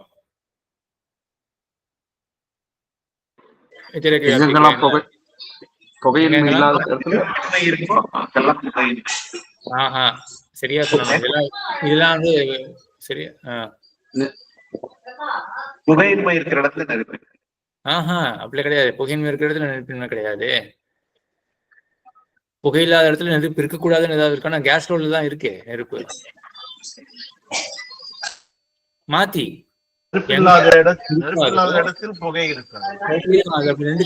இருக்கான் கண்ணன். சரியா, இப்படி இருக்க கண்ணன் என்ன பண்றான் அப்படின்னா, அவன் போய் அந்த புகையை பாக்குறான், மலைக்கு மேல புகையை பாக்குறான். அவன் 2 விதமா அவன் புரிஞ்சு வச்சுட்டா கூட உதயநாச்சாரியர் என்ன சொல்றாரு, அவனுக்கு என்ன ஞானம் வரும் அப்படின்னா, நெருப்பை விட்டு பிரியாத புகை அப்படின்றவன் ஞானம் வரும் அப்படின்னு அது ஒரு பட்சம் இருக்கு. இந்த 2வது பட்சம் கொஞ்சம் கஷ்டம். அது யாராவது அனுமானம் பண்ண முடியுமா எக்ஸாக்டா? கண்ணன் என்ன தெரிஞ்சு வச்சுட்டு இருக்கான், நெருப்பு இல்லாத இடத்துல புகை இருக்காது, அதான் வியாப்தி ஞானம் கண்ணனுக்கு. இப்போ வந்து ஏதோ ஒரு விதமான ஒரு புகையானது மலையில இருக்கு அப்படின்னு பராமர்ச ஞானம் நமக்கு ஏற்படணும். எப்படிப்பட்ட புகை? சுலபமான நம்ம தெரிஞ்ச தர்மம் என்ன அப்படின்னா, நெருப்பை விட்டு பிரியாத புகை அப்படின்றது. அது ஒரு விதமான பராமர்ச ஞானம். இன்னொரு விதம் இது சொல்லிட்டீங்கன்னா சரி நல்லா புரிஞ்சுட்டு இருக்கேன், சொல்லனா கூட ஒரு குறை கிடையாது. ஏன்னா மறுபடியும் சொல்ற ரொம்ப கஷ்டமான விஷயம். ஆனா அதுக்காக மறுபடியும் ரிலாக்ஸாக ஆயிடாதீங்க, முயற்சி பண்ணுங்க. தீர்த்தற்ற புகை இல்லாத தன்மையை மாதிரி அங்க இல்லை. அப்படிப்பட்ட அதெல்லாம் அதான் நிகமனம் உபநய வாக்கியம். அதெல்லாம் நெருப்பு இல்லாத இடத்தில் கண்டிப்பாக இல்லாம இருக்கும் புகை இங்க இருக்கு. அதனால அவ்வளவுதான். அதான் பராமர்ச ஞானம் என்னன்னு கேட்டேன். இதுதான் பராமர்ச ஞானம். என்ன பண்ணுவாங்க முன் என்ன பார்ப்போம் அப்படின்னா, நெருப்பில்லாத இடத்தில் நிச்சயமாக இல்லாமல் இருக்கும் புகையை கொண்டது இந்த மலை அப்படின்னு இப்ப தீர்க்கமான ஒரு பராமர்ச ஞானம் வரும். இதுக்கப்புறம் எனக்கு என்ன ஞானம் வரும்? கடைசியில அனுமதி தான். எப்படிப்பட்ட ஞானம் வந்த பிறகும் நெருப்பை கொண்டது மலை அப்படின்னு அனுமதி வந்துடும். சரியா? இதான் பராமர்ச ஞானத்தை பத்தி. இதுக்கு அடுத்தது பக்ஷதா அப்படின்னு இது ஒரு பக்ஷதா அப்படின்னா பக்ஷசே தர்மஹா பக்ஷதா, பக்ஷத்தினுடைய தன்மை. பக்ஷம்னா என்னது?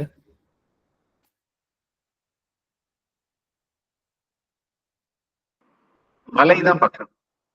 மலைதான் பக்ஷம். சரி, மலைதான் பக்ஷம். ஆனா பக்ஷம்ன்றதுக்கு என்ன டெஃபினிஷன் ஏதாவது சொன்னேன்னா? மலைதான் பக்ஷம், அது சரி. ஏன் மலையை பக்ஷம்னு சொல்றோம்? எந்த இடத்துல சாத்தியத்தை சாதிக்க போறோமோ அது பக்ஷம். சரியா, அதான் பக்ஷம்.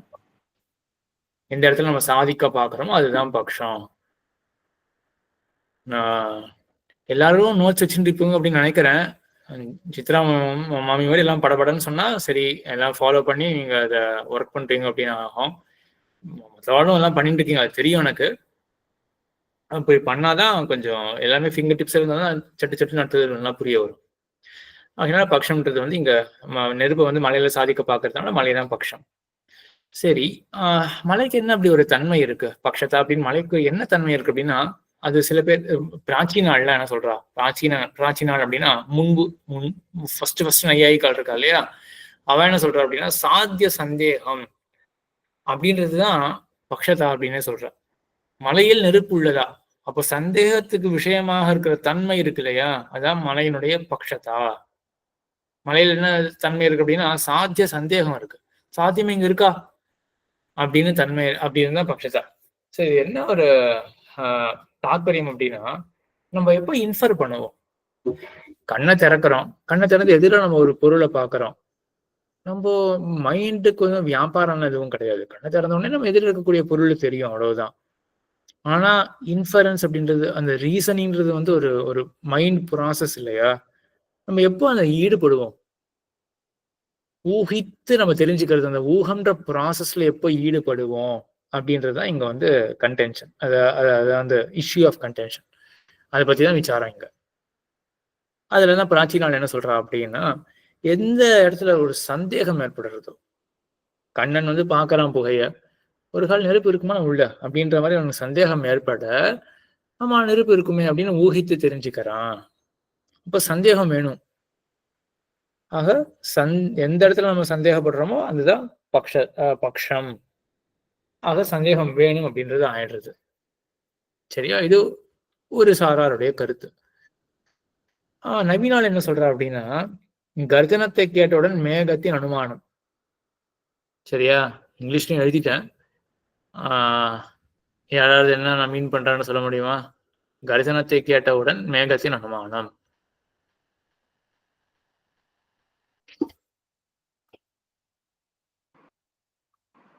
இடி சப்தம் கேட்டாக அப்போ மேகம் இருக்குன்னு.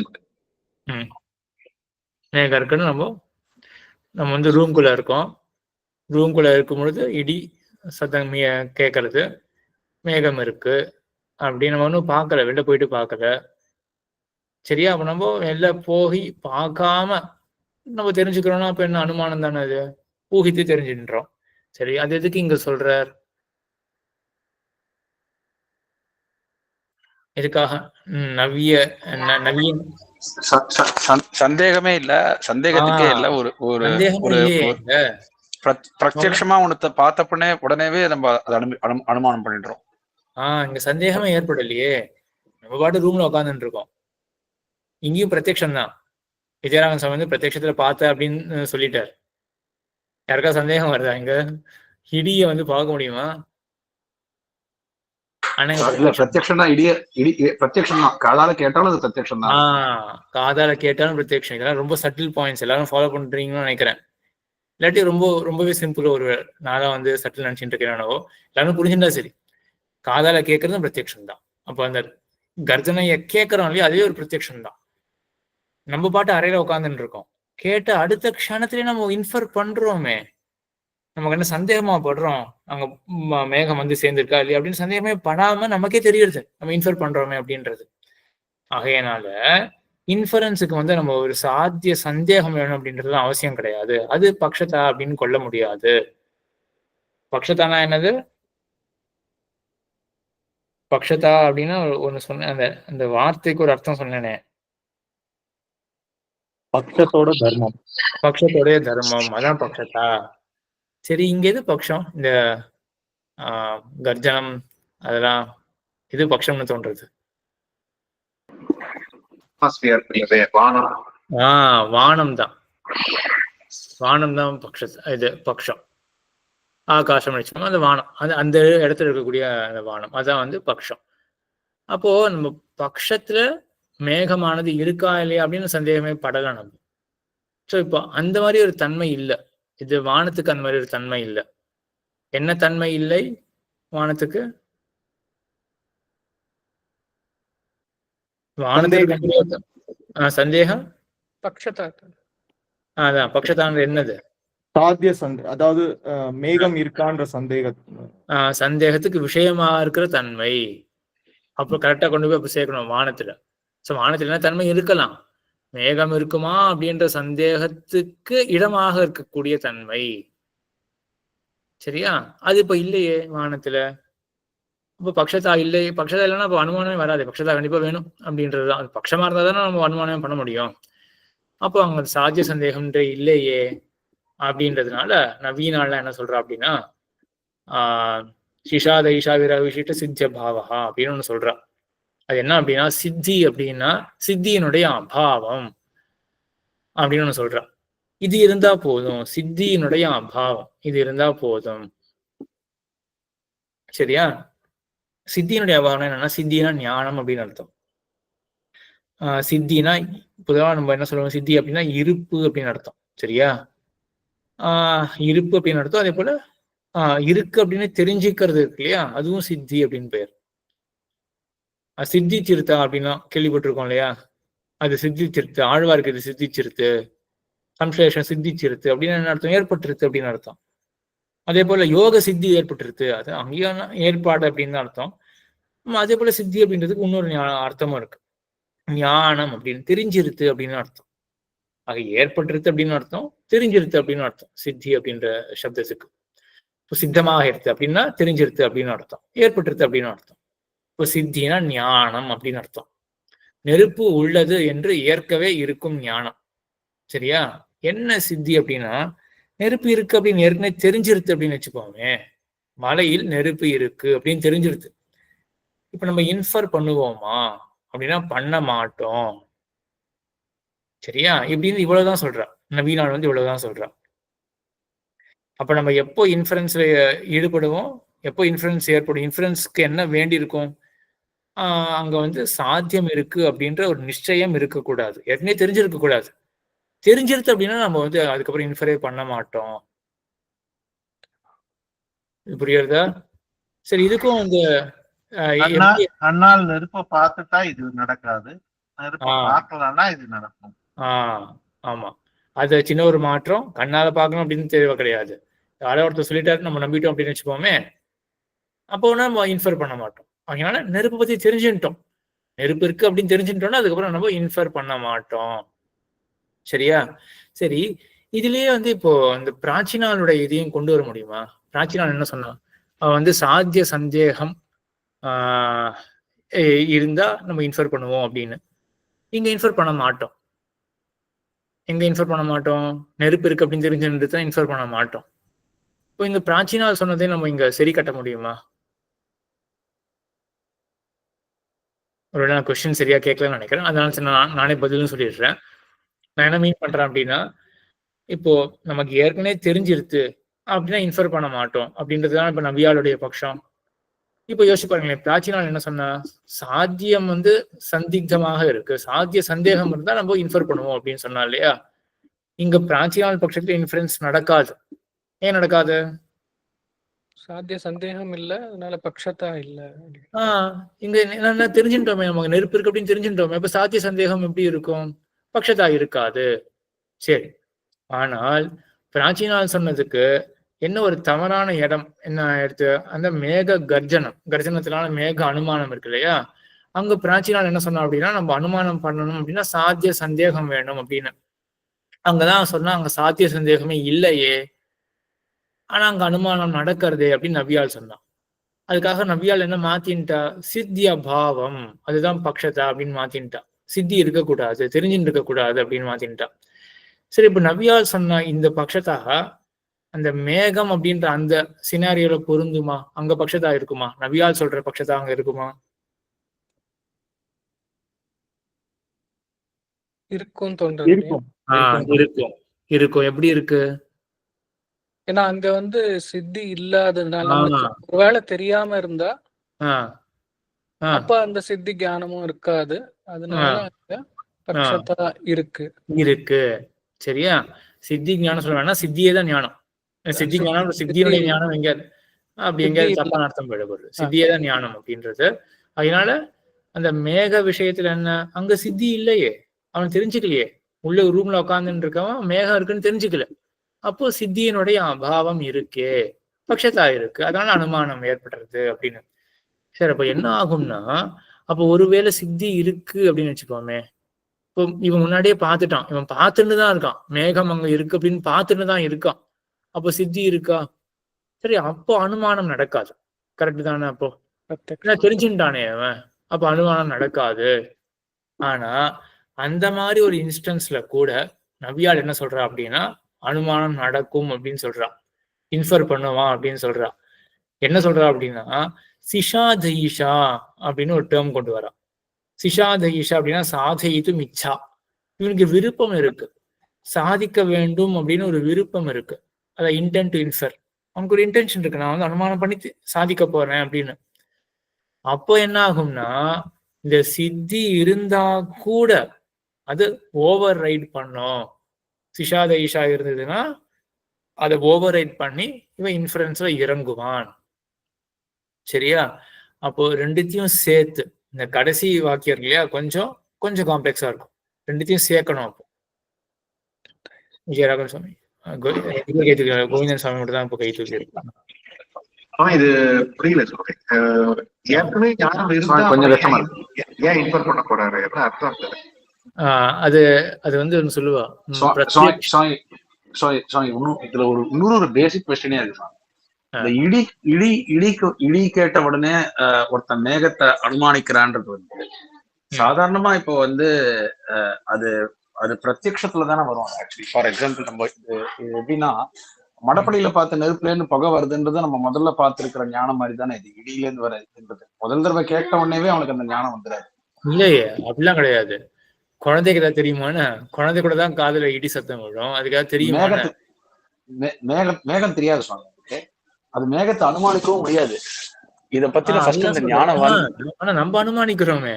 நம்ம வீட்டுக்குள்ள இருக்கும் பொழுது இடி இடிச்ச உடனே நம்ம மழை பெய்யறதுன்னு என்ன நினைச்சுட்டு, மழை பெய்ய போகுதுன்னு எப்படி சொல்றோம்? நம்ம மழை பெய்ய போறதுன்னா என்ன அர்த்தம்? மேகம் கூடி இருக்குன்னு அர்த்தம். இது வந்து ஆக்சுவலி வந்து இந்த ஞானம் ஏற்கனவே இருக்கிறதுனால தானே சொன்னேன். அதே ஞானத்தை திரும்பி பாக்குற மாதிரி தானே. இப்ப மடப்பள்ளியில இருக்கிற நெருப்பை பார்த்து மடப்பள்ளிக்குள்ள இருக்கிற புகையை பாக்குற மாதிரி தானே. கிடையாது, இப்படி வச்சுப்போம். நம்ம வந்து இப்போ புதுசா நம்ம வந்து அண்டார்டிகாவுக்கு போறோம், கிரீன்லாண்டுக்கு போறோம்னு வச்சுப்போமே. நம்ம அந்த தேசத்துக்கே போனது கிடையாது. அங்க இது வரைக்கும் அந்த மேகத்தை எங்கேயா பார்த்துருப்போமா? அதே சீனாலே தானே இங்கேயும் வருது. மணப்பள்ளியிலும் நெருப்பையும் புகையும் பார்த்துருக்கோம். நம்ம சென்னையில இடியும் மேகத்தையும் பார்த்துருக்கோம். இப்போ நம்ம அண்டார்டிகா போயாச்சு, அங்க நம்ம இடியை கேட்கறோம். நம்ம புதுசா தானே இன்ஃபர் பண்ண போறோம். நம்ம இப்போ அதே மேகம் அங்க இருக்கு, ஸ்மரணம்னு சொல்ல முடியுமா? நம்ம புதுசா இன்ஃபர் பண்ண போறோம் அங்க மேகம் இருக்கு அப்படின்னு.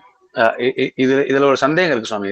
இது நிஜமாவே அப்படிதானா இல்ல இது ஏன் சொல்றேன்னா, மடப்பள்ளியில நெருப்பு, இப்போ மடப்பள்ளியில வந்து அந்த பட்சத்தான்றது பார்த்தோம்னா மடப்பள்ளி இருக்கு, மலை இருக்குன்றது வந்து தனி பட்சமே. அது வேற இடமே, கம்ப்ளீட்டா இடமே வேற, எல்லாமே டிஃபரெண்ட். இப்ப இந்த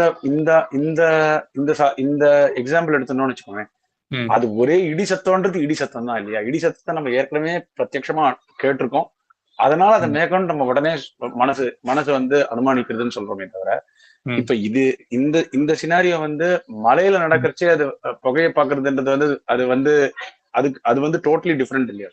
இல்லையே, ரெண்டுமே ஒரு அந்த இடி சத்தம்ன்றது வந்து நம்ம சயின்டிபிக்கா பார்த்த விட சத்தம்னா என்ன, அதெல்லாம் வந்து ஒரு ப்ரெஷர் வேவ்ஸ் தானே. ஒரு ப்ரெஷர் வேவ் அது அந்த வேவ் அதோட முடிஞ்சு போயிடும். சென்னையில இடி இடிச்சதுன்னா அந்த சவுண்ட் வேவ் வந்து நம்ம காதுல பட்டு அதோட முடிஞ்சு போயிடும். அது சவுண்டு சரி, அந்த ப்ரெஷர் வேவ் அதெல்லாம் விட்டுருவோமே. நையாயிக்கனுடைய இதுலயே சப்தம்ன்றது வந்து ஆகாசத்துல ஏற்படக்கூடிய ஒரு குணம். அது சென்னையில இருக்கக்கூடிய அந்த ஆகாசத்துல ஏற்பட்ட குணம் அதோட முடிஞ்சே போயிடுவாங்க. நம்ம வேற இடத்துல பெங்களூர்ல போய் நம்ம கேட்கறோம் அப்படின்னா அங்க சப்தமே வேற. எக்ஸாக்டா அந்த மடப்பள்ளி மலையை போலதான். மலையிலையும் நெருப்பு, மடப்பள்ளியிலயும் நெருப்பு. ஆனா 2 நெருப்பும் வேற. அதே போலதான் இங்கேயும் இடி ஒளி வேற, அங்கேயும் இடி ஒளி வேற. ஆனா 2த்துக்கும் சாமானியம் இருக்கு, ஒரு பொருத்தம் இருக்கு.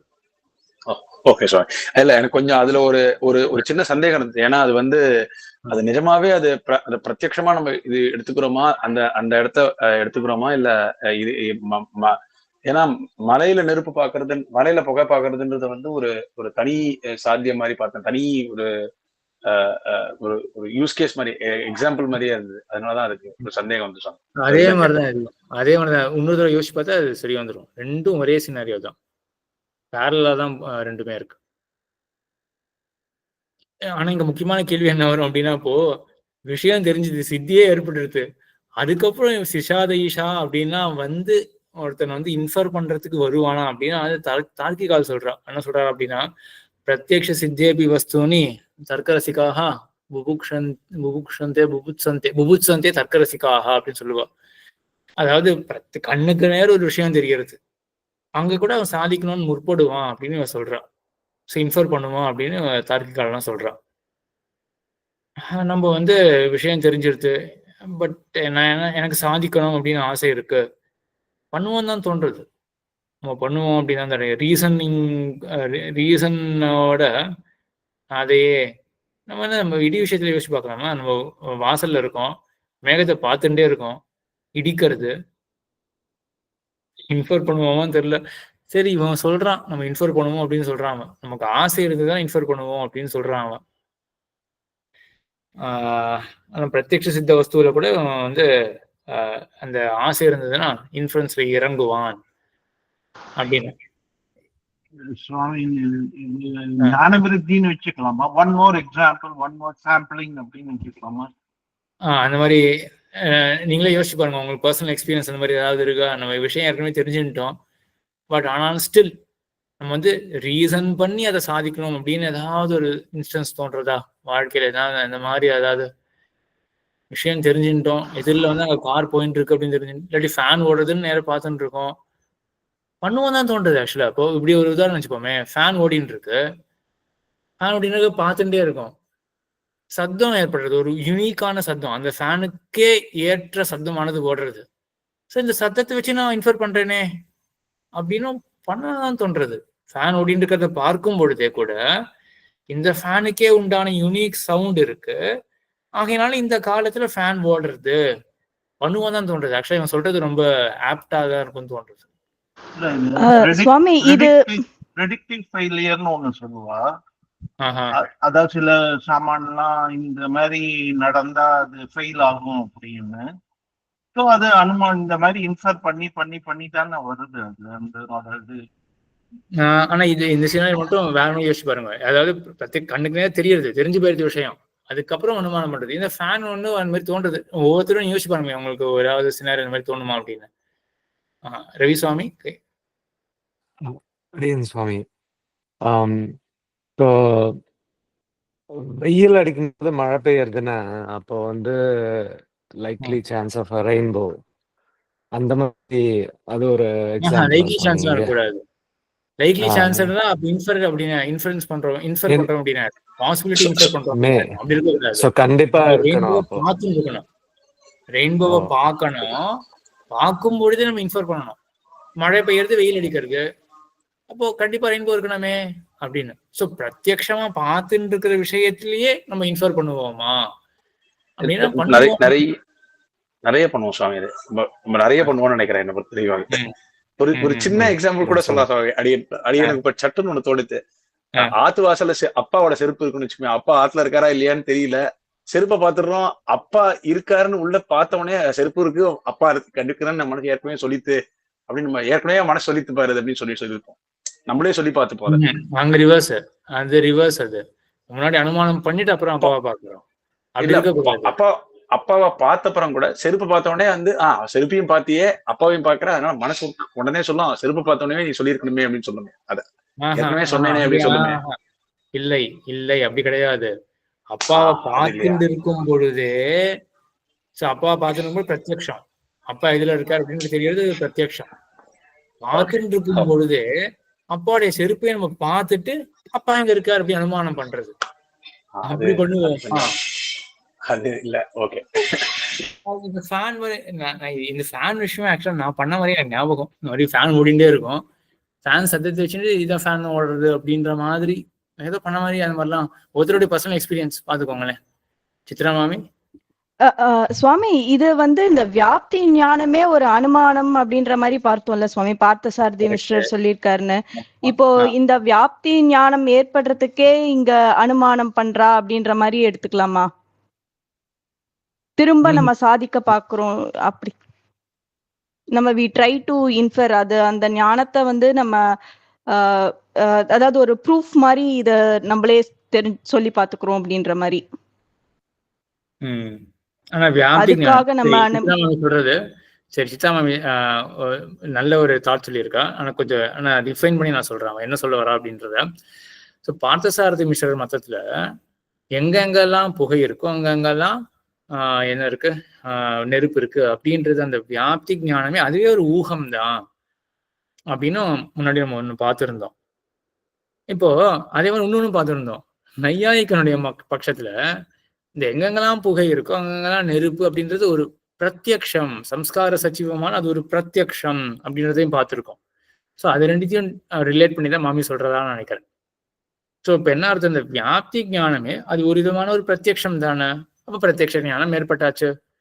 பார்த்தசாரதி மிஸ்ரர் மதத்துல என்ன அர்த்தம் அப்படின்னா அதே வியாப்தி ஞானம் ஒரு அனுமானம் தானே.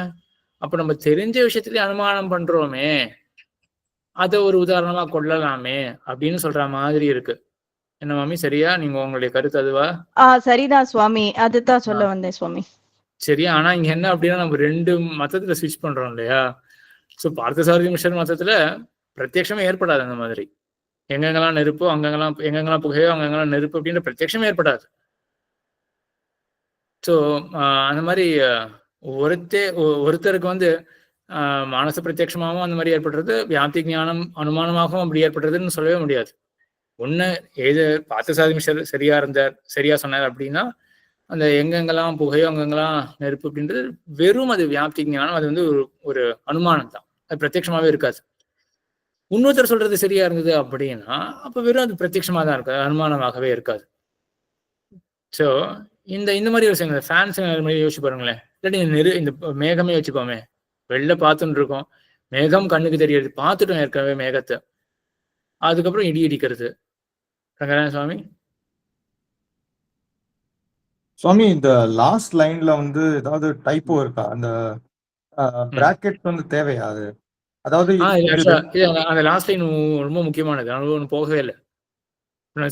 அதுக்கு முன்னாடி லைன்லயே இருக்கேன், சிஷாத ஈஷா அப்படின்றதுலயே இருக்கேன். ஸோ அங்கதான் சந்தேகம் வந்தது, சிஷாத ஈஷா அப்படின்றது ஓவர் ரைட் பண்ணுமா அப்படின்னு. இது ஒவ்வொருத்தரும் நீங்க யோசிச்சு பாருங்களேன். எனக்கு ஏதோ ஓவர் ரைட் பண்ணும் அப்படின்னு தான் தோன்றது. டார்கிகன் சொல்றது ரொம்ப அக்செப்டபிளா தான் இருக்கு. என்ன ஓவர் ரைட் பண்ணுன்றது புரியறதா? யாரும் அனுவாதம், ரங்கநாத சுவாமி நீங்களே அனுவாதம் பண்ணுங்க. என்ன ஓவர் ரைட் பண்ணா என்ன மீன் பண்ற? சிஷாத ஈஷா வில் ஓவர் ரைட் அப்படின்னு என்ன அர்த்தம்? அதாவது சித்தி இருந்தா கூட சிஷாதைஷா இருந்தா அந்த இது இருக்கும், அதாவது இன்டென்ட் இருக்கும். இன்டென்ட் இருந்தா கூட நம்ம இன்ஃபர் பண்ண ட்ரை பண்ணுவோம். அதை இன்ஃபர் பண்ண ட்ரை பண்றதுதான் சிஷாதைஷாவே. இன்ஃபுளுன்ஸ் நடக்கும் அப்படின்னு. சித்தி இருந்தா கூட இன்ஃபுளுன்ஸ் நடக்கும். எப்போ சிஷாதைஷா இருந்தா அது ஓவர் ரைட் பண்ணி இன்ஃபுளுன்ஸ் நடத்தி வச்சிடும் அப்படின்னு. ஸோ இந்த கடைசி லைன் இருக்கு இல்லையா, இது ரெண்டுத்தையும் கம்பைன் பண்றது. இப்போ எப்போ இன்ஃபர் பண்ணுவோம்? பக்ஷத்தா இருந்தா தான் இன்ஃபர் பண்ணுவோம். பக்ஷத்தானா என்னது? சித்தி அபாவம் அப்படின்னு பார்த்தோம் இல்லையா. அப்போ சித்தி அபாவம் அப்படின்னா என்னது? அப்ப சித்தி இருந்ததுன்னா இன்ஃபர் பண்ண மாட்டோம் அப்படின்னு ஆயிடும் இல்லையா? அது கிடையாது அப்படின்னு ஓவரைட் பண்றதுக்கு தான் சிஷா தைஷா அப்படின்றது வந்தது. அப்போ எப்ப நம்ம இன்ஃபர் பண்ணுவோம்? எப்ப நம்ம இன்ஃபர் பண்ணுவோம்? ரெண்டுத்தையும் கம்பைன் பண்ணி சொல்லுங்க, என்னென்ன கேஸ் இருக்கும். எப்பப்பெல்லாம் இன்ஃபர் பண்ணுவோம்? நமக்கு விஷயமே தெரியல, சித்தியே ஏற்படலை அப்படின்னு வச்சுப்போமே, அப்ப கண்டிப்பா இன்ஃபர் பண்ணுவோமா? இன்ஃபர் பண்ண வாய்ப்பு இருக்கு. சித்தி இல்லை அப்படின்னா கண்டிப்பா இன்ஃபர் பண்ணுவோம். சித்தி இருந்தும் கூட அப்போ சிஷா தைஷா ஒரு கால் இருந்தது அப்படின்னா அப்போ இன்ஃபர் பண்ணுவோம். அப்ப எப்ப நம்ம இன்ஃபர் பண்ணுவோம் அப்படின்னா, சிஷா தைஷா உடைய அபாவம், சிஷா தைஷா இல்லை, சிஷா தைஷா இல்லாத ஒரு சித்தி, சிஷா தைஷா இல்லாத ஒரு சித்தி இருந்ததுன்னா அப்புறம் இன்ஃபரே பண்ண மாட்டோம். அப்படி சொன்னா கரெக்டா இருந்ததுதா? சிஷா தைஷா இல்லாத ஒரு சித்தி இருந்துதான் நம்ம இன்ஃபர் பண்ண மாட்டோம். அப்ப நம்ம எப்ப இன்ஃபர் பண்ணுவோம்? அதனுடைய நெகேஷன் போட்டா இன்ஃபர் பண்ணுவோம் அப்படின்னு அர்த்தமாயிடும். சிஷா தைஷா இல்லாத ஒரு சித்தியினுடைய அபாவம் இருந்ததுன்னா அப்ப நம்ம இன்ஃபர் பண்றதுக்கு வாய்ப்பு இருக்கு. இப்ப அந்த கடைசி இது ஃபாலோ பண்ண முடிஞ்சிருக்கும்னு நினைக்கிறேன். கொஞ்சம் மறுபடியும் சிரமம் ஆகுது. எப்பப்பெல்லாம் இந்த அபாவம், ரெண்டு அபாவம் இதெல்லாம் வருதோ கொஞ்சம் சிரமம் தான். ஆனா இது டிஃபிகல்ட் கான்செப்ட் எதுவும் கிடையாது. அந்த ஃப்ளோல சட்டுன்னு புரிஞ்சுக்கிறது கஷ்டமா இருக்கும். கடைசி பாயிண்ட் அடியே புரிஞ்சு சொல்றேன் சுவாமி, சரியான கொஞ்சம் சொல்றீங்க. சிஷா தைஷா இருந்தால் இன்ஃபர் பண்ணுவோம், அல்லது சித்தி இல்லாட்டி இன்ஃபர் பண்ணுவோம். சித்தி இல்லாம இருந்தா இன்ஃபர் பண்ணுவோம். Correct correct. சிஷா தைஷா இருந்தா இன்ஃபர் பண்ணுவோம், இல்லாட்டி சித்தி இல்லாம இருந்தா இன்ஃபர் பண்ணுவோம். கரெக்ட். ஸோ அதை நம்ம எல்லாத்தையும் ஒரு சேர நம்ம ஒரு பட்சத்தா ஒரு தன்மையா சொல்லணும் அப்படின்னா எப்படி சொல்ல முடியும்? நம்ம ரெண்டுத்தையும் கம்பைன் பண்ணி சொல்றதா இருந்தா எப்படி சொல்ல முடியும் அப்படின்னா, இப்போ சிஷா தைஷா இல்லாத ஒரு சித்தி இல்லாம இருந்தா போதும் அப்படின்னு சொன்னா. இப்போ இன்ஃபேக்ட் இந்த அபாவத்தெல்லாம் நீங்க வந்து இந்த நம்ம இந்த பிராக்கெட்ல போடுறதுலாம் அது என்ன சொல்லுவாரு, ஃபேக்டரைஸ் பண்றதுதானே. அதேதான், அந்த ஃபேக்டரைஸ் பண்ணிட்டு ஃபேக்டரைஸ் பண்ணா அந்த அபாவத்தை வெளில எடுக்கு. அதே மாதிரிதான் அந்த கான்செப்ட்லாம். சரியா? ஆக இதுதான் பக்ஷதா அப்படின்றது. சரி, அடுத்தது நம்ம அடுத்த இதுல இந்த ஹேத்வாபா விஜயரங்கன் சாமி. சுவாமி அந்த ஒரு எக்ஸாம்பிள் கூட நான் யோசிச்சு வச்சேன் சுவாமி. நம்ம நிறைய பேர் பண்ணுவோம்னு தான் நினைக்கிறேன். ஒரு ரொம்ப தள்ளி ஒரு வான வேடிக்கை நடக்குதுன்னு வச்சுக்கோமே, ஒரு சவுண்ட் அப்புறம் தான் வருது அப்படின்னு சொன்னோம்னா இந்த பாத்துருவோம், நம்ம பிரத்யக்ஷத்தை பாத்துருவோம்.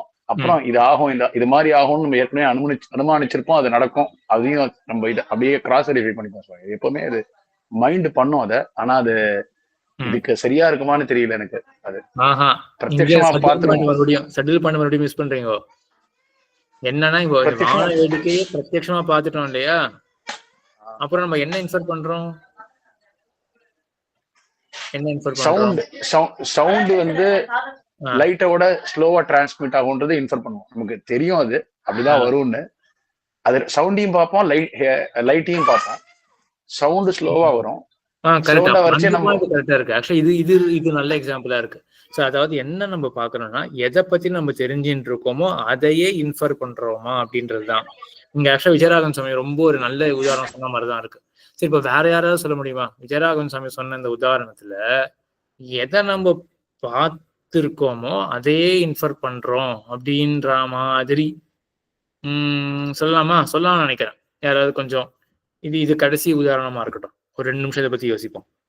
விஜயராகவன் சுவாமி சொன்ன உதாரணத்துல நம்ம வேற ஒரு விதமா தெரிஞ்சின்ற விஷயம் அத நம்ம இல்லையே சரி வராது. நான் அப்படி யோசிச்சேன் அப்படின்னா, ஸோ இந்த விஷயம் ஐக்கியம் இருக்கணும். எதை நம்ம வேற ஒரு விதத்தை தெரிஞ்சுட்டு இருக்கோம் அதான சித்தின்றது. வேற ஒரு விதத்தை தெரிஞ்சுட்டு இருக்கோம் அந்த விஷயத்த, அதே இன்ஃபர் பண்றோம் அப்படின்னு. இப்போ வான வேடிக்கை கண்ணால நம்ம பாக்குறோம். ஸோ அதுக்கப்புறம் சவுண்ட் வந்தப்பறம் நம்ம வான வேடிக்கை இன்ஃபர் பண்ணா அந்த உதாரணம் கரெக்டா வரும். சரியா? அது ஒண்ணு. இன்னொன்னு, இந்த வந்து இப்போ இந்த லைட் வந்து இன்னும் ஃபாஸ்டா டிராவல் ஆயிடும் அப்படின்னு முன்னாடி தெரிஞ்சு வச்சுட்டு இருக்கோம். அதை வச்சு சொல்ல முடியுமா? இப்போ இப்படியா வச்சுப்போமா, இன்னொரு 2 நிமிஷம் கழிச்சு எனக்கு இந்த சவுண்ட் வந்து என் காதுக்கு வந்து எட்டும் அப்படின்னு நம்ம இன்ஃபர் பண்றோம். தெரிய ஆனா வருமா? வந்த அப்புறம் தான் சுவாமி தெரியும். அதுவும் வராதுன்னு நினைக்கிறேன். அதுவும் வராது. அதுவும் தெரிய வராது.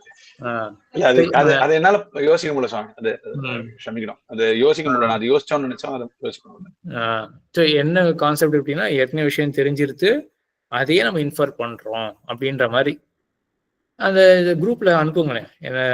ஏதாவது ஆனா அனுப்புறதுக்கு முன்னாடி கொஞ்சம் இந்த இது மட்டும்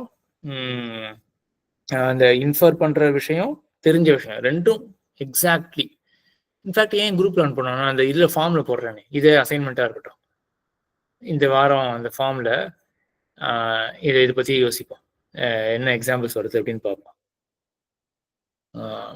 சரி அடியேன். அடுத்த வாரம் வந்து நம்ம ஹேத்வாபாசங்கள், தப்பான ஹேத்துக்கள், அதுவும் ரொம்ப முக்கியம். இந்த மாதிரி இப்போ அனுமான ப்ராசஸ் என்ன அப்படின்னு பார்த்துட்டோம். அடுத்ததுல வந்து எப்பெல்லாம் அனுமானம் வந்து அது தப்பா போகும், இன்ஃபரன்ஸ் எப்போ தப்பா போகும் அப்படின்னு, இதெல்லாம் கொஞ்சம் இந்த ஹாலுசினேஷன், மெஷின் லேர்னிங்லாம் கொஞ்சம் ஹெல்ப் பண்ணலாம், தெரியாது, ஹெல்ப் பண்ணலாம் அப்படின்னு தோன்றது.